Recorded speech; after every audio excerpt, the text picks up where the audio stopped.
A barn burner is a good way of how to describe this week in Texas politics wrapped up. Let's get our headlines from our panel, and we'll start with Brian Smith with St. Edward's University. Brian, what's your headline for the week? With Sinai Day approaching, the legislature kicks into high gear. Political analyst Cornyn Paxton, what's your headline for the week? Hundreds of Texas House bills sent to the shredder after critical deadline. And Brad Johnson with the Texan, what's your headline for the week? Thousands of bills turn into pumpkins at the stroke of midnight. The 225-page Senate rewrite of the Education Funding Plan, HB 2, finally got a hearing this week. The House and Senate versions remain at $8 billion, but differ in how much money is being spent. Brad, initially there was outrage about this, but what are you hearing? Are things settling down? Are they going to accept this? Well, something's going to be decided on. They simply have to pass a school finance bill, and they're not going to leave without that. And if it takes a special session, it'll take a special session, but I don't think it'll come to that. The big discrepancy here is emphasis on funding, where it goes. The Senate version introduced this week puts more money into the teacher incentive allotment to focus solely on teacher pay raises, whereas the House version had more money in the basic allotment, more of a general spending pot of money.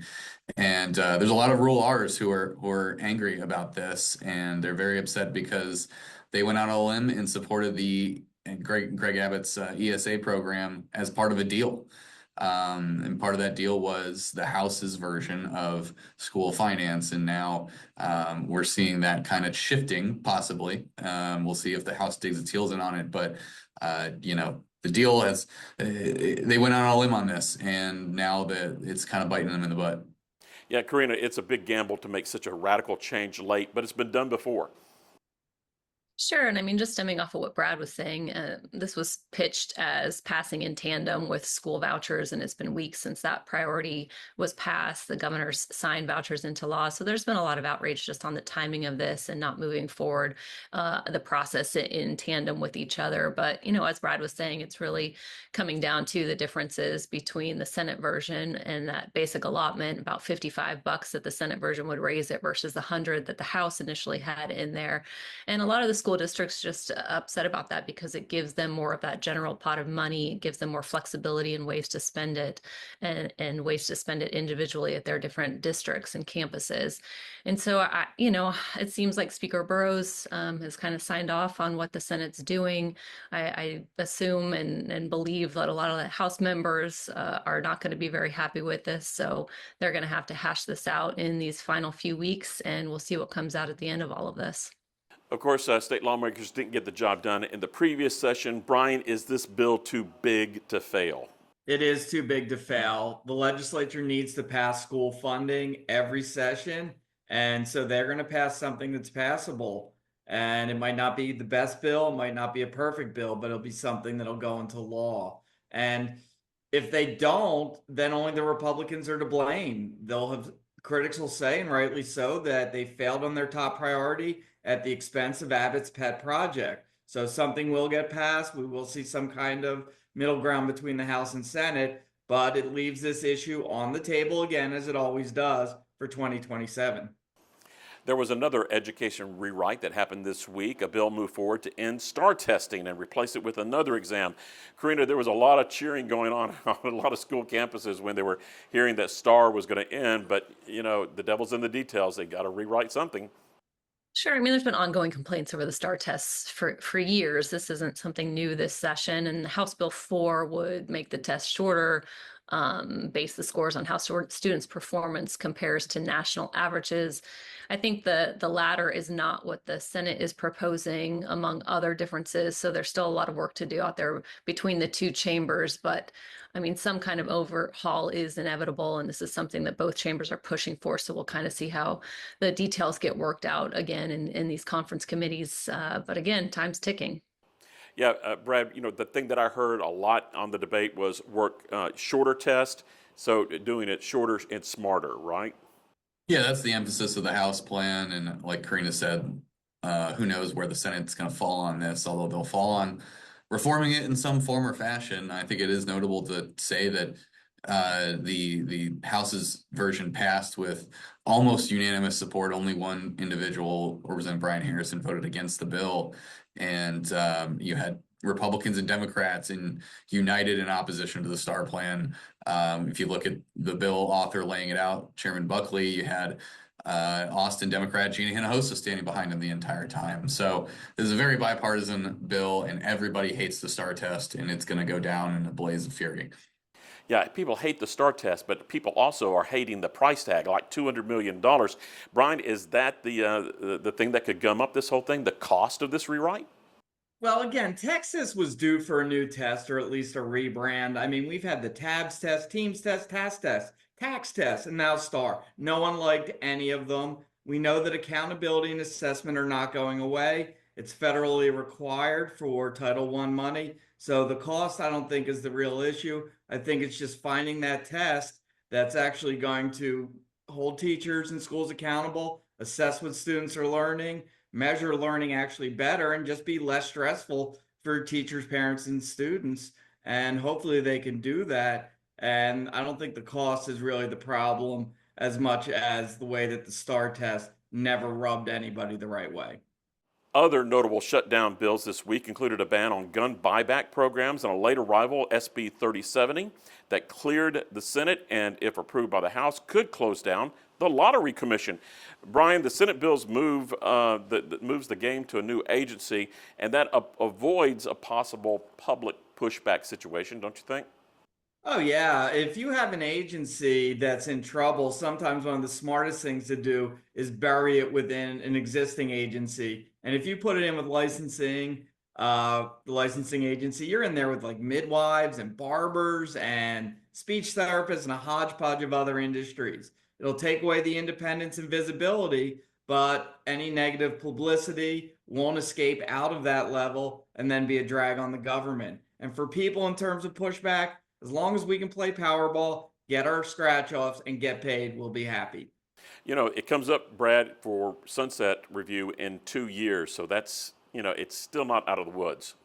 Yeah, I mean, it's pretty clear that there's a groundswell of opposition to the lottery.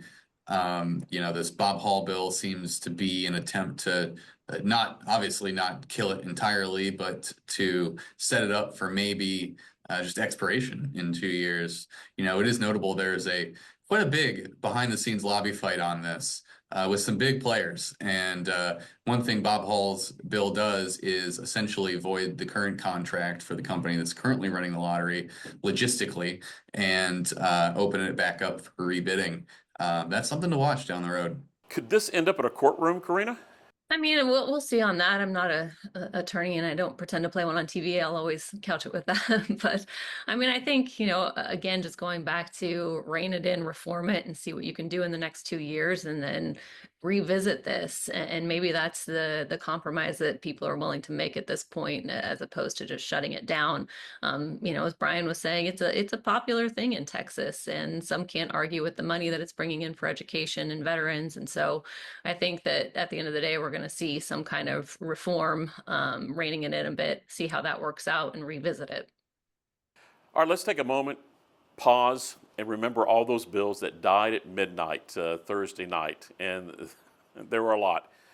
Kumbaya and farewell. Brian, Brad, some of these bills could come back to life like zombies. So, it's like they're not quite dead yet. Yeah, should we be crossing ourselves after all those things died? The plan in the House has always been to focus on Senate bills for these big priorities. First of all, just because there's more runway on these. The deadline for that is in a week or week and a half or so. So there's just more time to deal with those. Most of the bills on this calendar were not top level, high profile bills. They were a lot of pet projects by members because everybody knew they were either on the chopping block or dead as a doornail. And so the focus has always been to pass these Senate bills. And now we're in that time. And so crunch time for Speaker Burrows and Lieutenant Governor Patrick to get all of their priorities across the line. Karina, anything notable that you saw that ended up in the shredder? Yeah, not really. I mean, I think it was one of those things where we've seen in some of the past sessions where Democrats are just gearing up to really fight, a Republican priority that's coming to the floor on deadline day and see how much they can chub and delay to get it from passing. But we didn't see a ton of that yesterday. I mean, just as Brad was alluding, a lot of bills that people knew were either on the chopping block or just probably not big priorities for a lot of the rest of the chamber, more of these pet projects for their constituents. But, as we always know, there is still time. Nothing is really truly dead until sine die, and we've still got a lot of Senate bills, and we'll see if any of these House measures come back as amendments and kind of where it goes from there. Yeah, building off of that, all these bills are almost like comic book heroes. You can kill them off, but they can come back until sine die. Brian, does this process surprise you and how this all played out this year? Not really. Like everybody was saying, a lot of the bills that, are already dead were bills that never actually had a chance. They were dead on arrival, but they were put onto the legislative agenda so that member could say, I introduced this bill. I care about my constituents. So most of the things that we saw die were things that were intended to die that never had a chance. And it's also, we have to remember that bills that do survive still can get vetoed. And the last day for that is June 22nd. So even a dead bill even a live bill might die, and a dead bill can get that new life in a special session, or there's always 2027. A notable bill in Conference Committee limbo is SB 17. It prevents land purchases by people linked to hostile foreign nations. Bail reform, another round of property tax cuts, and bills on gender identity, all kept alive this week. Karina, give me a bill that you're watching that is on that thin ice situation. Yeah, I mean, you mentioned one of them, the notable on the bail reform package, big priority for Governor Abbott, Lieutenant Governor Patrick. After stalling for weeks, House GOP leaders did get the ball rolling on a package of bills, and I think we're going to see that. I think it's scheduled to reach the House on Monday. Patrick had threatened to force a special session if that was not passed, so maybe they're getting a little closer now to getting that over the finish line. And then I think another one that I'm watching closely is just the THC measure and what they're going to do with that. The Senate wants a full-on ban. The House wants to, reform some of that a bit more. And so there could be a standoff on that. Another Patrick priority that he said that he would force a special session over. I'm not sure how many people want to be back this summer talking about THC. So we'll see kind of what happens with that. But a lot still to get worked out. Brad, what's on life support for you? Definitely both things that Karina mentioned, but I'll go with the tort reform proposal. This thing has been a massive, massive, expensive fight, both behind closed doors in the lobby and on the airwaves. Your listeners, watchers, viewers are probably seeing these ads, constantly on TV. And it's a bill that it intends to reduce the amount of awards given in personal injury lawsuits by juries. And there's a huge fight between the trial lawyers and the business committee on this. But where the business community has typically gotten what they want over the last 20 years or so with the Republican-controlled legislature, things are changing. And there's very much a question whether this thing can even get out of the House committee, let alone pass on the floor. That's going to be fascinating to watch, and we'll have a lot of implications to play for the primary next year. Yeah, this is the time that the backroom politicking really ramps up. This is the big game, right, Brian? Right. This is the time when those top issues come to the forefront. We've gotten rid of a lot of the bills that had no chance. So now it's the time to see how strong is the governor in passing his emergency items, how powerful is the lieutenant governor, and how unified is that Republican caucus in the House. If any of that breaks down, these big items are going to die, and people are going to have to go and apologize to their constituents for failing. All right, let's move out of the state capitol dome and get to another pressing issue, the primary battle between Senator John Cornyn, Ken Paxton, intensifying this week with a bigger social media mud fight going on. Some gasoline added to that mud this week with the report that internal polling has Paxton leading in the primary, but he could lose the general election. Brad, Politico's headline called this the GOP train wreck of the 26 election cycle. What are you hearing? This thing's going to be an absolute mess, and it's going to be fun to watch from the outside. But man, these guys are going to throw haymakers left and right at each other, and already have been. I think the polling shows that John Cornyn has a really, really steep uphill climb toward re-election right now, at least toward winning the primary. He's very much down, and his team has spun it as, oh, look, Paxton's lead has dropped from 25 when he announced to 16 now. That's some delirious inducing spin there. But Cornyn's not dead in the water yet. He's won re-election for 20 years, and he'll have a lot of money coming in over the next year or so. And so this race is very much not over, but Cornyn better be worried. And I think the attacks he's throwing at throwing Paxton's direction shows you he knows he is. Brian, is the pressure really on the Democrats now? Again, I think people like Politico, when they're bored, they turn out that old "let's turn Texas blue" type article, because it's still too early to make anything out of the race, I think, especially with internal polling.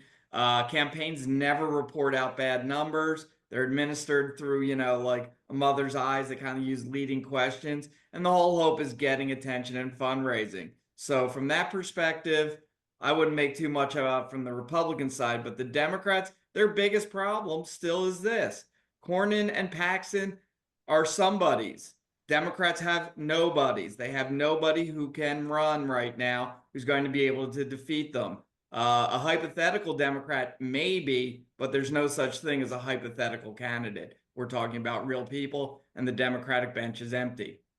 Karina, there's a lot of activity on social media, but I think that a lot of things are pivoting away because you got to reach independents, you got to reach moderates, and I think the only way to do that is shoe leather, old school stuff, TV ads, radio ads, because people, on social media are pretty much the true believers, right? I mean, sure, like we've seen that, in working in TV and how much social media has taken over, and we're going to see, a lot of that. But I'll just add to it. I mean, this is going to be a cage match. This is going to be a brutal fight. I'm sure it's going to further divide the GOP here in Texas with this battle between Cornyn and Paxton. On the polling, I'll just, note everything that's being said, but it's also that it's early and it does not look great for Cornyn, but Cornyn is a pro at fundraising, and once he starts inundating the airwaves, the game may change a little bit, and we'll see kind of how this brutal fight over the airwaves plays out and who can win in that battle. But it's going to be tough. It's going to be, somewhat fun to watch, but I think everybody's going to be ready for it to be over at the end of the day. You can see our full discussion on the Fox 7 YouTube page, but let's wrap things up with one final word. And Brian, we'll start with you. What's your word for the week? Terminus. Karina, your word for the week? Deadlines. Brad, what's your word? Funding. And that is This Week in Texas Politics.